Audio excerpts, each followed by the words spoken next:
O mga kataktika, pabalik na ulit tayo ng Isabela. So, ito yung patunay na nasa Baguio tayo. Meron tayong strawberry. Ayan. At meron tayong strawberry jam. O mga kataktika, pakita natin ang biyahe mula Baguio hanggang Nueva Vizcaya via Cayapa. O mga kataktika, shoutout tayo dyan habang bumibiyahe tayo. Ayan.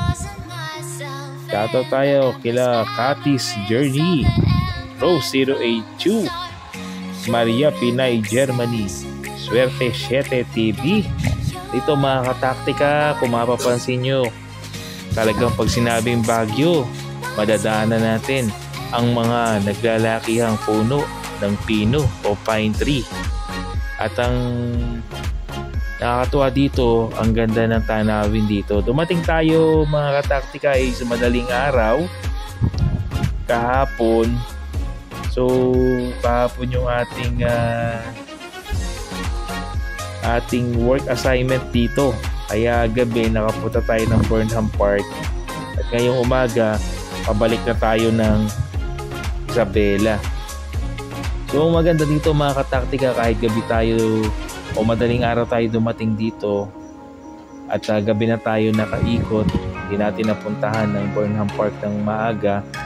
Ito na mga biyahe mula Baguio to Nueva Vizcaya via Cayapa ang masasaksiyan natin, ang magandang tanawin. So mga kataktika, etong tanawin dito sa Baguio going to Nueva Vizcaya via Cayapa, talagang ay naku mga kataktika, makapigil hininga. Bahala na kayong mag-analyze kung bago pa lang kayo nakapasyal o nakapunta ng Baguio. Makapigil hininga dahil maganda ang view, yun ang una.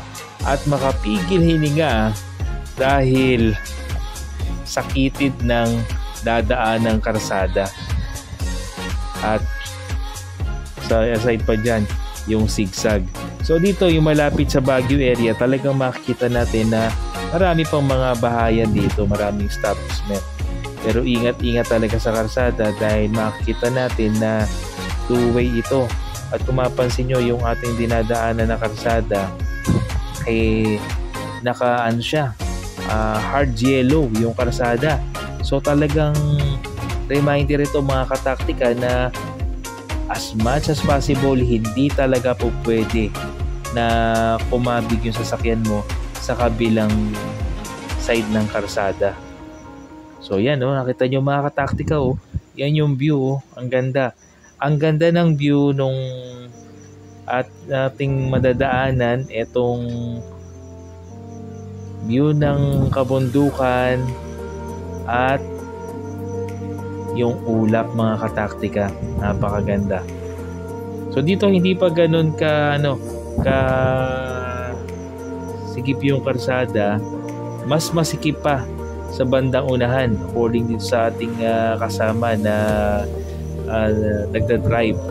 O yan mga kataktika, ang ganda niyang area na yan.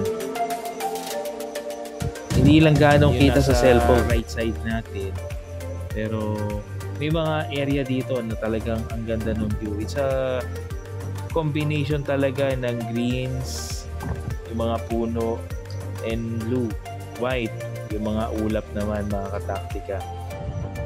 So average ito ng mga 3 oras na biyahe dahil ang takbo na sasakyan average lamang ng 30 kilometers per hour. Imagine mga kataktika, yun ang maximum na takbo niya. So yan mga kataktika, diba? Ang ganda ng view.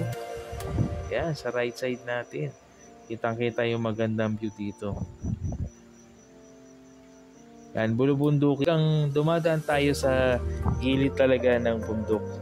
O yan, shoutout tayo dyan kila Boyet M Channel, Bailin Baumol Vlog, El Potente PH, Hazel Tindera Vlog, and Mix TV, Master B, Panalo Petmalo TV, Simply Setis Channel, Carl and Kyle Vlog, Jad 268, Jen White, Becolana Española, Wendy Capulong Yang TV, Pangga Mengay Ding Channel, Boy Tikalon, Just Milks, Geraldine Vlogs, Lola Julia's TV,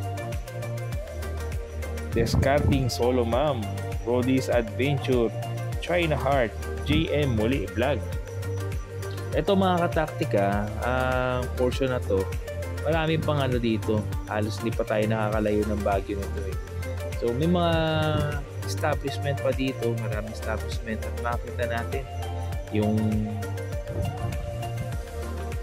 mga bahay, parang bundok na ng bahay. Talagang ang dami nang naitayo yung mga bahay sa area ng Baguio. Pero maganda mga kataktika, kahapon nung lumabas tayo sa ating work assignment, alas 12, alauna, alas 3 yun.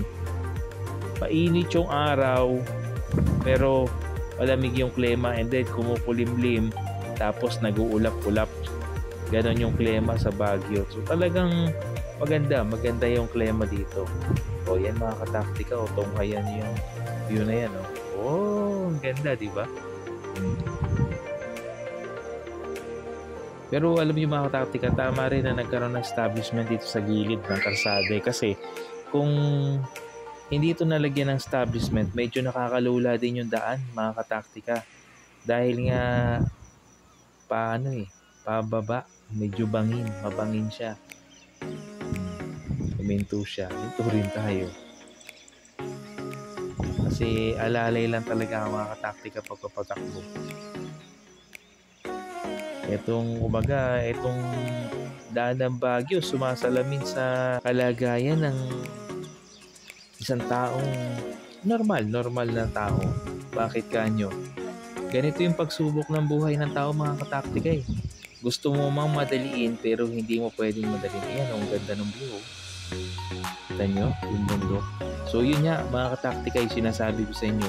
Sumasalamin ito sa normal takbo ng buhay ng tao. Gusto nating matapos kagad yung pagsubok natin. Gusto nating matapos kagad yung paglalakbay natin. Pero hindi natin pwedeng madaliin. Hindi tayo pwedeng pumaspas ng takbo. Yan mga kataktik, ang ganda ng mundo. Oh, yan oh. Oh. Yan. Oh, nag-uulap-ulap pa yung bundok dun. Yan. Oh, diba mga kataktik ha? Ang ganda ng view. Nakakalula nga lang. Pero okay, sulit ang biyahe sa Baguio. Ang ganda experience. Talagang eto mga kataktika, talagang makikita nyo halos puro puno ng pine tree. Yan, lungsod nga ng pino. Lalaki ng mga puno ng pine tree, and then wala kang makikita ibang puno dito. Ayan, ang ganda ng view na yan. Ang ganda spot niya, no? So, parang ganun lang. Silip lang talaga na ganyan. Ngayon, hindi ka nang pwede huminto. Pwede. Dahil, makikit yung daan. Mahirap huminto para lang mag-picture at mag-videos. So, talagang ganyan lang. Spotan mo lang na ganyan. Ayan. Medyo ano pa dito, itong area na to malapit sa mismong Baguio. So, ang dami pang establishment. Yan mga kataktika, kumain yung makikita. Yan. So, mapasyalan nyo rin itong Baguio. Masasabi nyo na ito pala yung sinasabi ni Tactic Provider PH. Maganda yung view at makapikil hininga. Makapikil hininga in the sense na maganda yung view at makapikil hininga dahil ay, nako. Matarik yung dadaanan nyo mga kataktika. Pero sulit. Basta tignan nyo lang yung view. Yun lang ang mabibigay ko sa inyo na tip mga kataktika kapag papasyal kayo. Ang tignan nyo yung view. Yung madadaanan nyo. Huwag nyo tignan yung mga bangin. Kasi nakakalula. Diba?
padalang na yung bahay dito sa portion na to. O, yan, don't forget to like, share, and subscribe.